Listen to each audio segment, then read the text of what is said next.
This video is brought to you by Midway USA. Support the channel by choosing Midway for your shooting and outdoor supplies.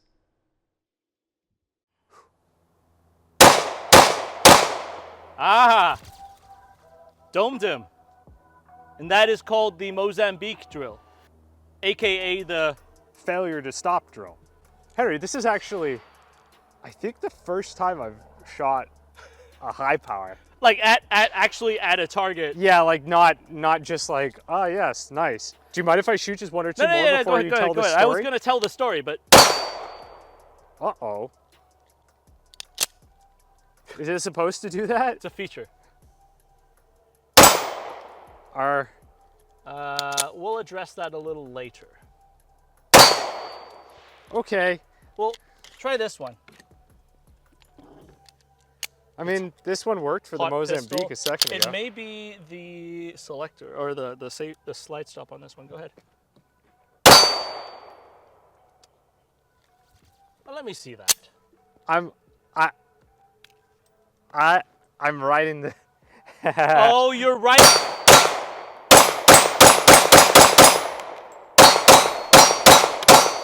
All right. Thanks Now that we have figured out what I have to do with my grip to make the gun work, can I tell the story? tell the story. So I need more ammo. I'll load for you.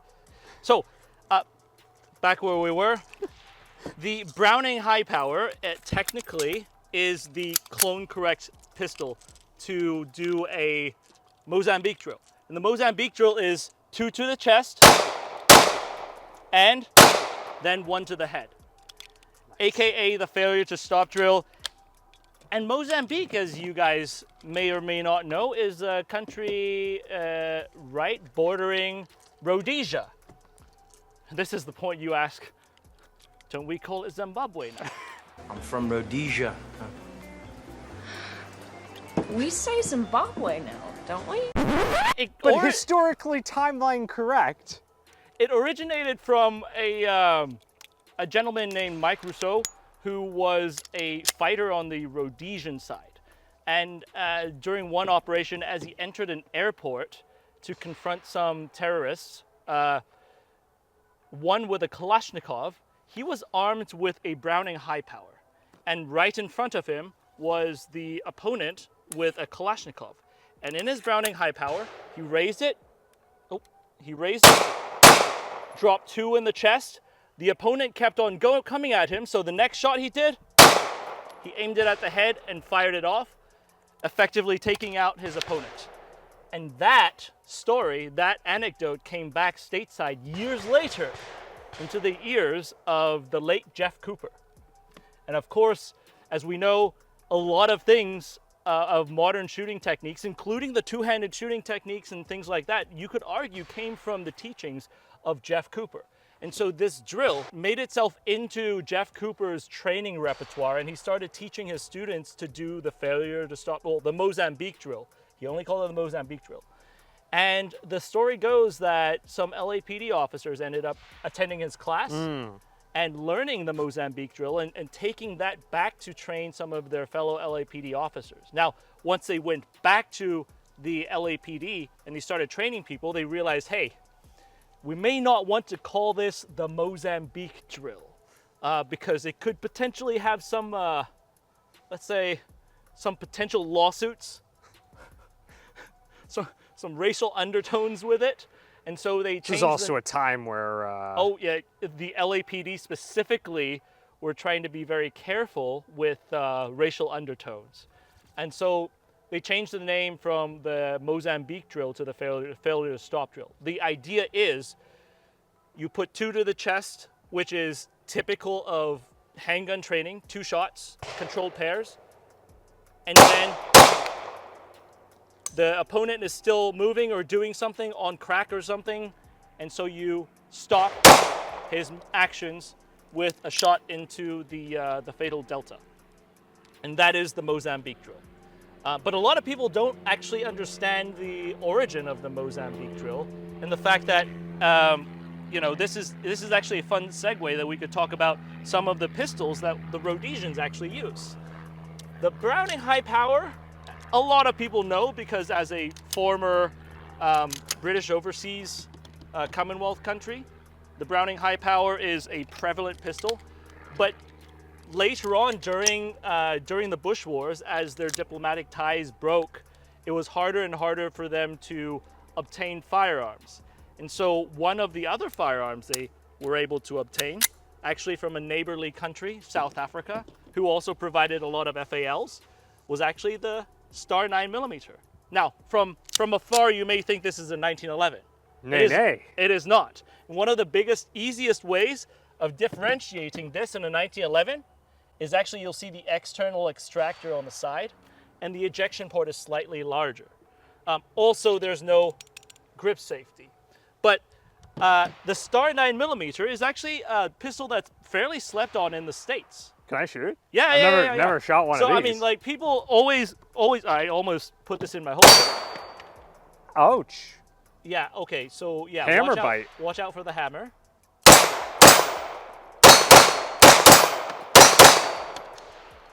How do you think? How do you think it shoots? I mean, aside from getting my hand nibbled on by the hammer, quite good. Quite good. So yeah, the very Star, shootable guns. The Star 9mm is actually a fairly slept-on pistol in the States because a lot of people just look at it as a cheap surplus 9mm from Spain that nobody really used. No.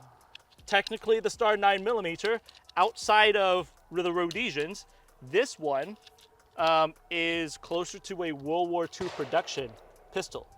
You can actually go out there and find 9mm pistols with German acceptance marks from the World War II era.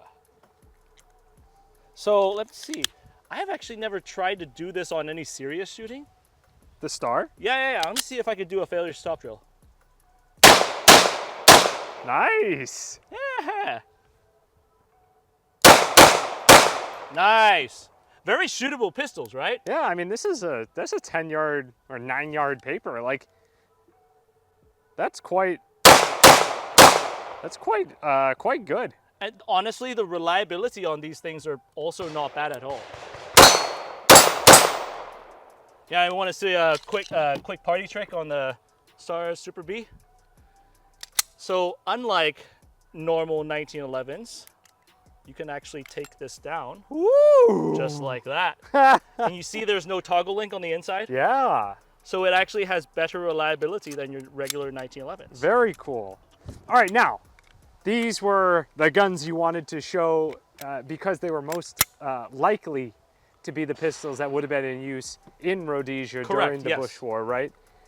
But what I want to do is I want to circle this back to, where's the first time you heard about Mozambique? Yeah, so we already threw out one pop culture reference of Blood Diamond, an amazing documentary on Sierra Leone and the trade of blood diamonds. But really the first time I learned of this is from Collateral. Yeah, you remember that one little scene? Tommy Cruise action, yeah, baby. it's like, and Tom Cruise spent a lot of time on range to get his marksmanship down. Yo, homie. That my briefcase? It's running a USP-9 and definitely not a BHP. And that's the scene where It's a yo homie scene, right? He draws from concealment, Yeah. shoots from concealment, extends. Yep. Yeah, yep. that's a sick scene. Yeah, it's a yo homie scene. It's like clack, clack, clack. It just, that one scene, the yo homie scene, looked cool, yes. But the scene that I learned about it was when they were in the morgue with the coroner. The kid and that last guy, both done by the same shooter, I think. The coroner says, this guy's a professional. And the detective asks, how do you know? He says, look at this. 2 in the sternum, 1 in the head. And this guy, he's shooting tight groups too, right? Mozambique, pow, pow, pow. And I was like, a Mozambique, that's interesting of a name. And that's when I started learning, where did this drill, like, why did he call it a Mozambique? And remember, this was the time frame. It was like the early 2000s where the internet is not like it was today. No, it's like forums, right? So like it took YouTube isn't a thing. It took a good bit of research to find where the Mozambique drill origins came from. Remember, Collateral took place in LA. So Oh, that's it would actually cool. make sense for the coroner to know what the Mozambique drill was, because he could have been one of those guys that trained under Jeff Cooper or had learned from I the see. courses that the Jeff Cooper guys brought back. That's pretty cool. Anyways. I like that. Both done by the same shooter, I think.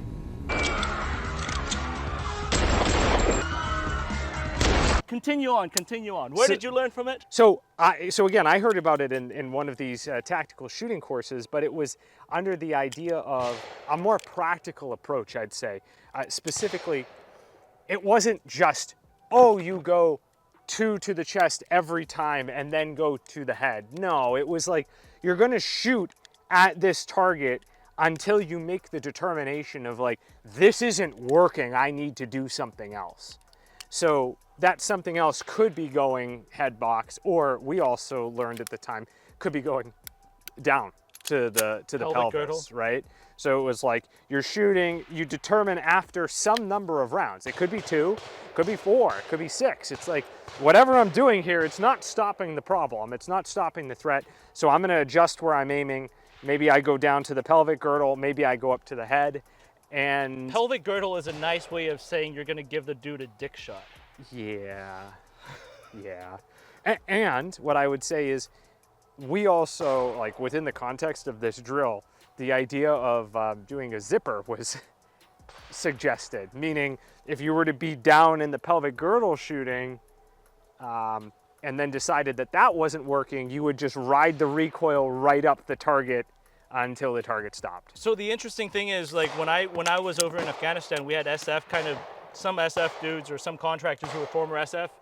They would give us some training when we first got into theater, and some of that was actually taught to us. Oh, really? To just keep on plugging them until the threat was eliminated. But I knew you were going to bring up the zipper drill, so I brought another Rhodesian service weapon out here for you to experience, a zipper drill. This would be the one to do it with, wouldn't This it? would be the one, but unfortunately this one is semi-auto. Ah, I know. And because of that, you'll see typically Sterlings, when you lock it open, it would stay open. this is a close bolt. Yeah. So have you shot my Sterling much? Many years ago when we first did some of our close range stuff. Am I supposed to hold the magazine? No, do not hold a magazine like Safety is where? safety Forward? press forward. Okay.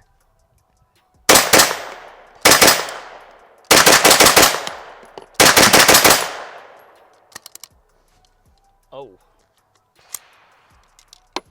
That's not great. It had some issues with the ejector earlier. So a zipper might look like this. So basically a linear shot from the base going up. Well, yeah, you start, like, again, what we were taught was start in the center, because you're going center, that was my fault, not the gun. You're starting center, because I'm shooting center chest, and then So like you're down to the pelvic girdle, and then back up to the face. How the hell are people even supposed to see what you're doing? I could see that the shots are really linear, yes. So basically what Josh is doing, he's starting at the center. It's not stopping. Just ride it up from the pelvic girdle. Yes.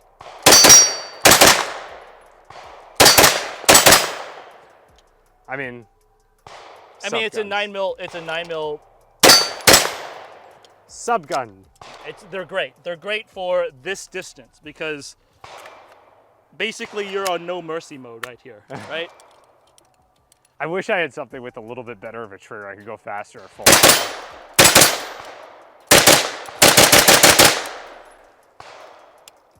Nice. Yes, Henry. We've gotten to use all of your antiques. These are Your antiques.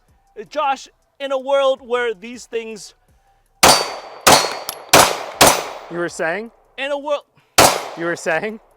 All right, so in a world where Rhodesia was still an entity, these things were actually highly relevant still. Because of course, think of it, your opponent, like, I thought everybody just used FALs. no. And a lot of people, that's the thing, a lot of people thought that it was only Browning high powers and FALs. That's not the case. There are also G3s. These things were actually fairly common because of the Commonwealth link. Partially, I think nowadays people, when they look at the Star 9mm, they don't realize that actually technically both of these were World War II pistols, if you think of it.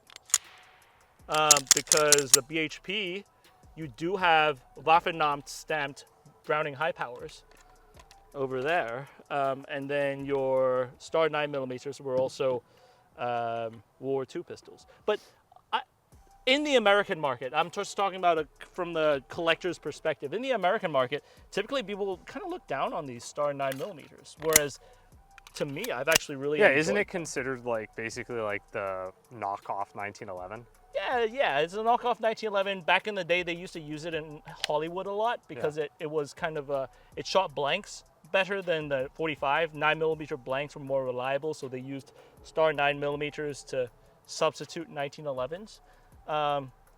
But in reality, they're actually decent, very reliably shooting pistols with a long service track record that go everywhere from Spain to the dark era of Germany and to Rhodesia and onwards. And you still see them in service in Spain in some units. Very cool. But that said, I mean, I had a lot of fun. We shot a lot. We shot the Browning high power, learn about the Mozambique Drill, why it's no longer called the Mozambique Drill, where it came from, who taught it. It's not actually South Africa. It's not actually Rhodesian. It's just taken from Rhodesia A single incident, right? Yeah. Not even, and I think that maybe is like one of the key takeaways that's really interesting about this, is it was a singular incident. It wasn't like a doctrine that was trained, but conceptually it makes a ton of sense. But you know what? Threat isn't stopping. Make threat stop. I mean, this was the era. These were guys who, like, they would buy Soldier of Fortune magazine, and Soldier of Fortune magazine would have all these pictures of Rhodesian mercenaries and what was going on over in Rhodesia. Maybe not too dissimilar to what the internet is nowadays with Ukraine. And yeah, it's just that that was the distribution network of information. And I would say, like, to me, when I watch Blood Diamond and, Matty Bowen walks up to the mercenary and tells him, "Hey, I'm Matty Bowen. I'm reporting for Soldier of Fortune." Oh, yeah. You remember that? Yeah. And why he, immediately perked? Because that's something that guys who were interested in stuff like this would look at. So taking an instance of, in Rhodesia, engaging a terrorist from Mozambique, calling it the Mozambique Drill, incorporating it into actual doctrine and actual teachings, this to me is so American. It's such an American thing of taking pop culture and turning it into something that's useful. Now, is there a capitalist side of it? Yes, we are also in America. So I would venture to say get over that because we are in America. I think this is a really interesting story. I'm glad to have the opportunity we get to talk about it and actually experience it with clone correct items. Awesome. Well, thanks for bringing them out. Yeah, man. And guys, till next time, see you on the range.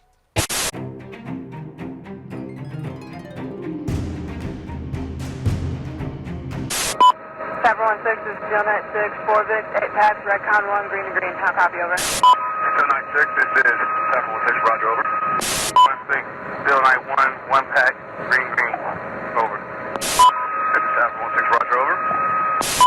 16, Steel 92, 1 Victor, 2 packs, Redcon 1, over.